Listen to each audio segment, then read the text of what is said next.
I have spoken on stages. I have taught students. I have led meetings for years actually. But talking to a camera alone, like this, exposed a weakness I didn't know I had. Actually, I didn't know I had this weakness. And if you think communication is a single skill, this video will definitely change you how you see it, because that is how I learned it. I will talk about my experience, why I feel that way, how I felt before, and why my perception changed now. And I will also talk about 2 things that I learned out of it that would be useful for you as well. For a long time, I believed that if you are good at speaking in one place, you will be good everywhere. For example, if you are good on stage, for example, a professor or a teacher, right? So if you are on stage, you go on stage, he calls you on stage, teacher says, hey, can you come? Can you share? And if you are good there, you are able to talk, then you should be good everywhere, right? You can do the presentations, you can do quiz competitions, at work, you can go in meetings, you can do well in the interviews, you can be good with the cameras and everything. That's what I felt. That's what I assumed. But my assumption is wrong. That's what I know now, that my assumption is wrong. And why is that? Because when I think of it, when I was a student, we have different ways of interacting with people. Like, for example, we are talking with friends. So it can be one-on-one. We just have one friend, we are talking with him. Or we are in a group of friends. There are a group of friends, we are talking with them. We always see like one person is there who's very talkative, making everyone laugh, engaged. And we are like, he's very good with communication. He would be so good, right? Even if he has to go for an interview, if he has to go for work, meetings, quiz competitions, debate competitions, everywhere he's going to be pretty well because he has the basics of how communication works. But that is not how it goes. Because when I was a student, I was very good with, going on stage, going in, sharing my experiences, going on speech contests and everything. I was pretty good. Won a lot of awards when I was doing speech contests, and everyone used to come to me and, you are such a good communicator. You are going to do so well in your life because you are such a good communicator. You know how to talk on stage. You are not feared. You don't have that stage fear. And I'm like, okay, that's great. But over the years, I found that when I started giving stage talks, like when you go as an expert, for example, and you are talking with other people, the students or anyone else, that is different than you are talking with your peers. For example, I am a student and talking with other students who are sitting is different than you are going there as an expert. So the kind of questions that will be asked and the expectation which the students are going to have from you are going to be totally different. If you are going in meetings, for example, at work, the expectation is different. The way we are going to communicate in meetings at work is going to be different. Even in that, if we have meetings which are one-on-one with your manager, for example, that is going to be totally different than you are giving your status update to a manager. Or you have a meeting in which there are leaders, C-level executives, in which you are sharing your plan for next quarter or next year or something. So those are say 5 to 10 leaders. It's not like there are 50 people in the house and you are sharing with them, just 5 to 10, but they are, high level leadership executives. So you have to be really careful of what you are saying because you don't want to be spending, wasting their time with the unnecessary talks. So that meetings as well different.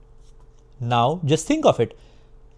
If you have people in front of you which you know of, for example, you are talking with friends or your, the students which you know, or your friends in your class in front of whom you are talking, or even at work, internal team with whom your core team you are talking with every day or every other week, then you have that comfort with those people in front of you because you know them.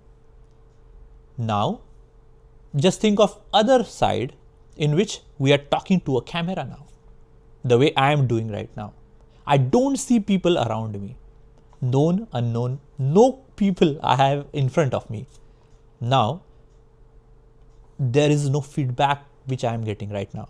No feedback. Like when I'm talking now, it's just a camera. I don't know how many people are going to watch it, what kind of people are going to watch it, what is their response. I'm not able to gauge anything on this Because if I am in front of, say, there are 500 people, I'm on stage and I'm talking and seeing their expression, we know that I think this is the point that everyone is listening to. They are liking this point.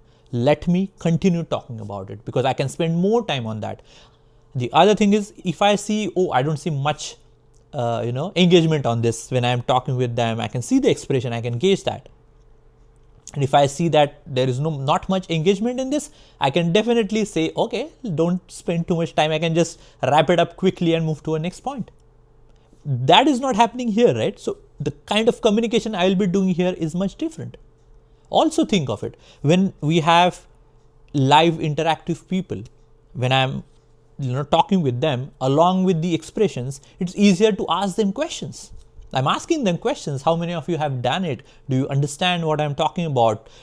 What kind of issues you are having, or anything, right? When I'm talking about a specific topic, when we are invited to give a topic, a session on a specific topic as an expert, industry expert, or in general a professional, when we are called to give a guest speech or a keynote speak. I have done a lot of keynote speeches as well.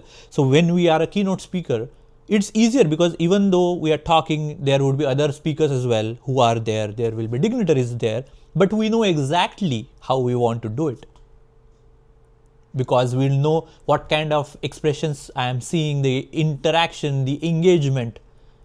It's much easier to talk with them. Here, it's very difficult.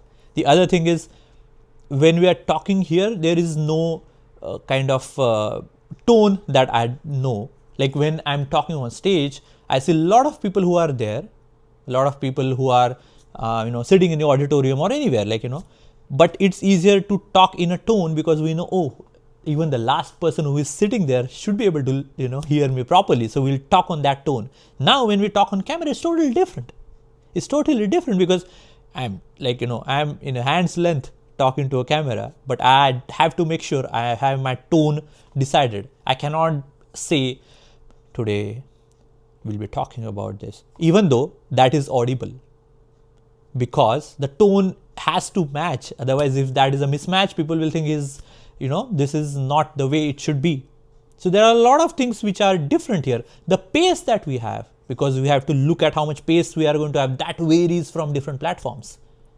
The pace in which we talk.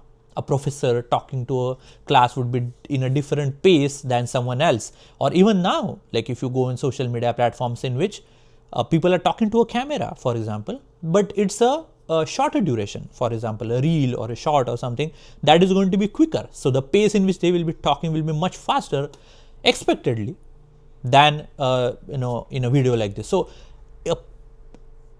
if you are talking in a different medium, it's, even though you have good communication, it changes everything. You cannot say that I know one platform, so I will be able to communicate in all the other platforms. That assumption is actually wrong.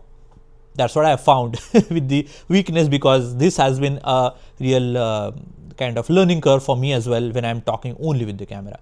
And as I said, there are two things I would like to kind of talk about after the realization moment that I had, right? The realization that I had after all this, that I got to learn. That two things I would like to talk about is, one is the communication is contextual.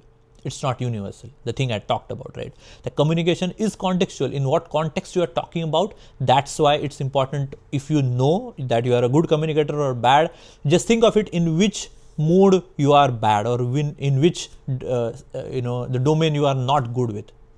You can be good on stage but may not be good on camera, or you can be good in front of known people who are there, but you may not be good with the interviews when they come, because it is kind of one-on-one, because those people you don't know, for example. So you have to make sure you understand that it is not universal. If you don't know it, it's fine. You just need to understand in which side you are good and which one you are not. That is an important piece, the first one. And the second one is, experience doesn't replace the deliberate practice. I had a lot of experience talking, right? I have in different domains, and I have done it for years and years. So I have a lot of experience of talking.